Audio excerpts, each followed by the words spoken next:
Watch Dogs 2 is out.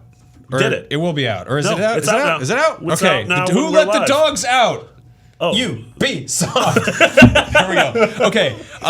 Yeah, so we've got a review up right now. We Dan reviewed it. He aired very much on the downside. We have a review in progress. Review in progress. Okay. Because the multiplayer, anytime someone would come in your game before the game released, the performance would take such a hit that Ubisoft just shut off the multiplayer. Yeah. Which is kind of like, that's kind of crazy. I've heard people kind of defend this and be like, Ubisoft does like last minute beta testing until the last minute. Sure. Day one patches and all that. They will, I mean, they're going to fix this. I can't, obviously we can't speak for what it's like in the wild, but I can say when Zach and I went to Ubisoft for our IGN first, we played about 6 hours of multiplayer and it ran incredibly. Yeah. Granted, we were in the same room as everyone we were playing, but Sure. I'm just saying multiplayer as an experience is super fun. So Yeah, I mean, we'll have more on that. To point that out real quick, like people were kind of like bringing up the fact that we reviewed GTA Online separately than we did GTA single player. Right. This is a little different than that scenario. There's absolutely difference. Yeah. These are completely intertwined modes to the point where if you run around the map, you pull up that cool little San Francisco map,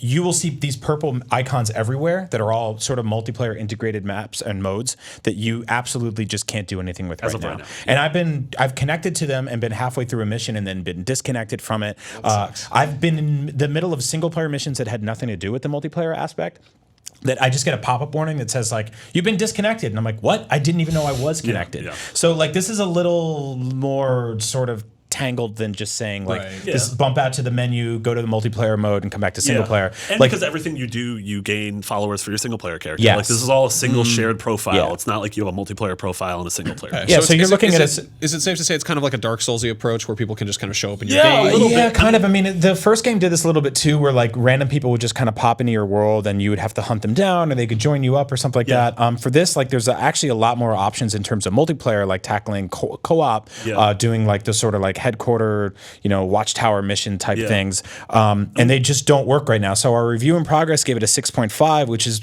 a little lower than everybody else. But I'm a little worried with everybody else who gave it a 9 without playing any multiplayer stuff. So I would wait a few days for the dust to settle on this one. A week from now, maybe we'll be able to talk about multiplayer. Maybe it'll be fine. But we've put quite a bit of time, I think, together into single player. Gotta play it. And I don't know. I'm curious what you guys think. Like personally, I am super digging it. I'm about 5 or 6 hours into it, and I am loving the approach to the tone in this game compared to Watch Dogs 1, which I think everyone agrees was a wet blanket. Yeah, it's night and day. I think right off the bat, you have the sort of the fact that San Francisco is just a more bright, colorful place than like Chicago. the Chicago. I mean, that's why I want to play. I haven't started yet, but for me, it's all about exploring their version of San Francisco. Yeah, I mean, like worth noting, we all live in the Bay Area, so this is kind of as an extra layer of fun for us. Some people might not like it as much, that's a reality. But like the first thing I did was just drive around and look at stuff, which I haven't done in an open world game in I don't know how long. I actually think that even if you have no connection to San Francisco whatsoever, this is a really interesting backdrop for a game because it's such a sort of unique,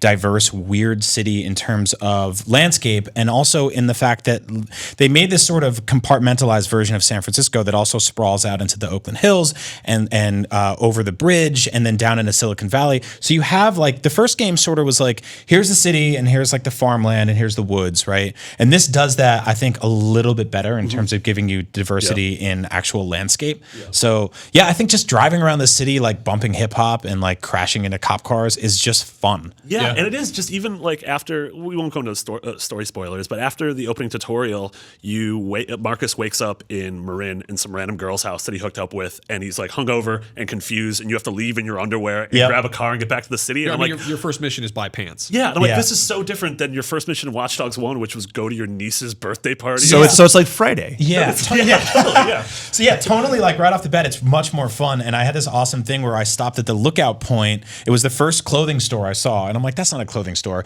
It's a lookout point overlooking the Golden Gate Bridge, which we have here in San Francisco. And it turned out to be this like crappy tourist tchotchke stand. So I showed up and I bought this like rainbow t-shirt, I love the Bay Area thing. And then this hat and like shorts. And I was like, I'm ready for adventure as a hacker. I'm ready to go kill a man.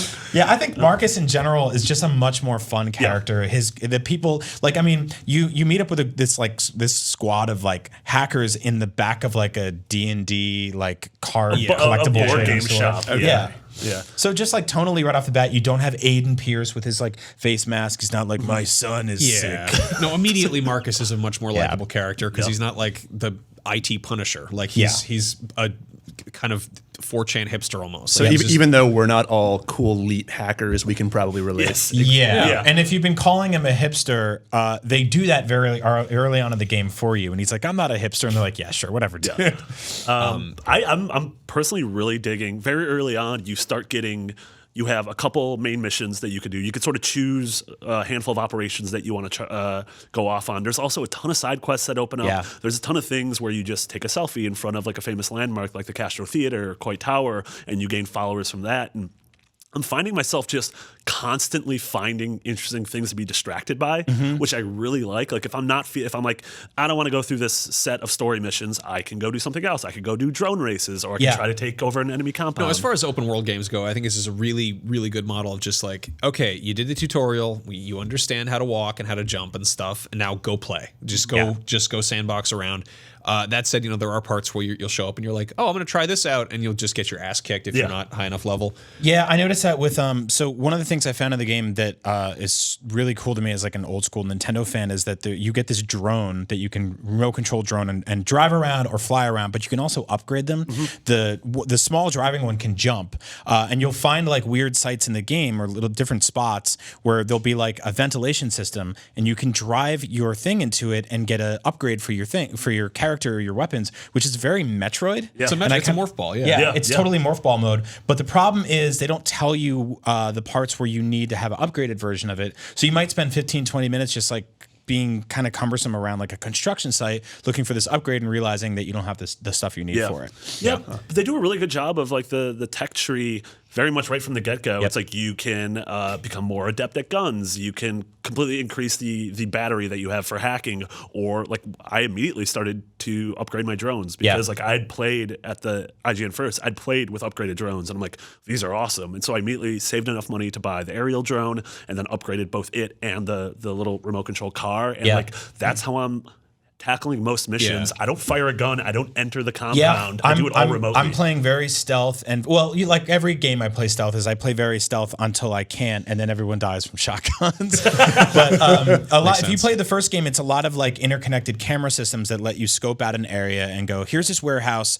What's a good way to sort of like attract this guy over to this vent that I can make blow up to hurt this guy? But if you go in there with a drone, you don't need to rely on the camera system anymore, and you can kind of just hover over the whole thing and have an aerial view of everything and start hacking everything from you can tag enemies from an aerial shot. Yeah, so we've got like mechanics here that are very familiar. I like the drone is pretty much the owl from Far Cry Primal. Yeah. Like it's a flying camera. Yeah. And then the little rolly guy, the hopper or whatever he's called.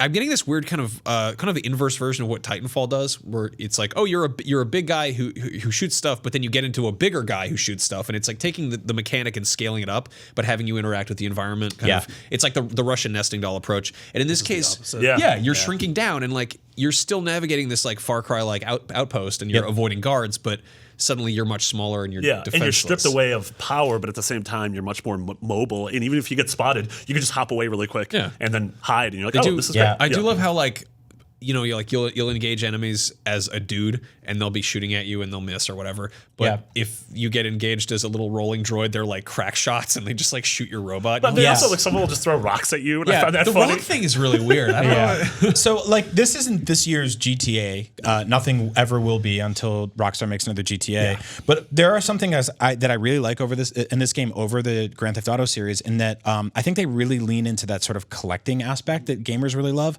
Part of the thing is like when you start this game, you have a phone basically you can access. That's your HUD to everything, and you can pull up a media player that'll let you stream songs either on your person or in any vehicle you get into. And you only start with a few songs in the game. But as you start driving around, there's this thing called Song Sneak where you can actually pirate songs from people who are listening to them, which is sort of like holding up Shazam and being like, what song is that? And then just buying it on the fly. So I went from having like 5 or 6 songs to having like 60. Yeah. And now I'm driving around and I have like an entire hip hop playlist that I built myself. Like very early on, I went and I bought a leather jacket and jeans, aviators, and was driving around listening listening to like Eric B. and Rakim, and I'm so you're cosplaying as yourself. I'm cosplaying as myself in the city I live in, like bumping the music I would listen to anywhere, wearing the clothes I would wear. And I was like, this is really cool because like this is escapism because now I get to do all the stuff that I can't do in real life, like steal a cop car and get in a lot of trouble. You can, you just probably shouldn't. Yeah. We'd have to do this show from jail. I'm currently wearing like rolled up dad shorts and a horse sweater and Crocs. Like I'm like the worst. So I like how you're just like sort of cosplaying yourself. I'm like kind of taking it as weird as possible. Yeah, I'm wearing skinny jeans and I have a sweater with a fox on it. That real life or now? Yeah, probably both. In the game? So there's a 3D printer that you have in the basement of your sort of like hacker facility, which again is underneath like a board game store. Yeah. And you can go down there and like get drones printed. You can get stun guns, new weapons. You save up enough money and enough like sort of experience points, and you go down there and just print your guns, which is cool and also terrifying for the future that awaits all of us in real life. But I really like a lot of that aspect. Where it kind of that's the future. Maybe not as opposed to now. What I don't like about the game is I think some of the side characters get a little corny. Suck. They suck. I'm sorry. I will say that. I will say that. I will say that some of the side characters are just absolutely infuriating.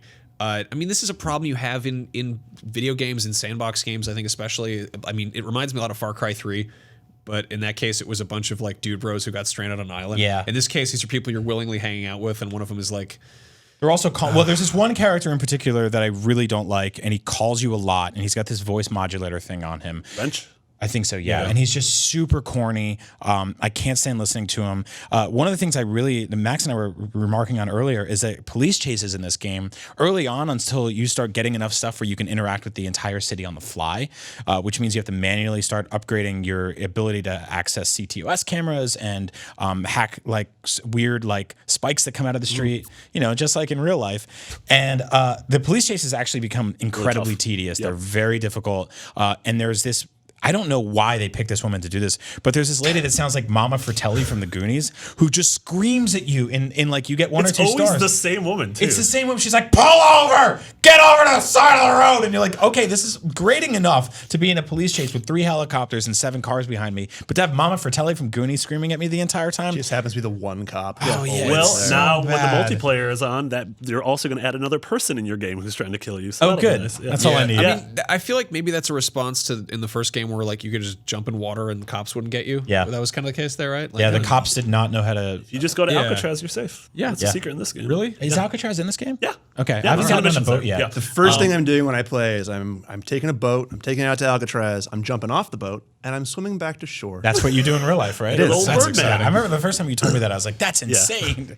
The last thing I want to talk about Watch Dogs before we wrap up the segment is that there's a really cool Easter egg where you can find someone on the Stanford campus and hack their phone, and they start talking about working in the marketing department at Ubisoft, and they like cheekily acknowledge the Assassin's Creed leaks of the last 3 years. Oh, that's awesome. And then also, it unlocks a mission where you climb up onto Ubisoft in Soma, hack into their cameras, and then you hack into a computer at Ubisoft, and they show this really brief trailer for this sort of space western. It sort of has like a Cowboy Bebop Firefly vibe to it, where there's ships, like salvage ships in space, but has folksy music in the background. Yes. And this is for this like really cute Ubisoft game in development, which is really weird because we heard a couple of years ago of a game in development that was like this. Yeah. I mean, that's the thing is Ubisoft gets their stuff leaked every year anyway, so why not just kind of roll with it and make it a fun mechanic? Yeah. It's instead of being bug or feature. Like, instead of being on the train behind some guy working on the new Assassin's Creed game and taking a picture with your phone, you can just hack into their headquarters in the game and check out this video. The video's on YouTube now too. Yeah, I'm sure we have it on the site now. It's what we think is their new sci-fi IP, which like I'm would really be really excited cool. about. So this might be a new thing. This might be a thing that got canceled, or this might be them just messing with us. How disappointing is it if this is just them messing with us? Like you heard about this thing. Haha, here's this thing you heard It'd be about. really funny if this is their one more thing next year at E3. Yeah, and now all of a honestly- sudden we see that trailer and we're like, oh crap. I mean, so the first Watch Dogs is when people started being like, I can't trust Ubisoft. They have bull shots, and the trailer was a lie and stuff like that.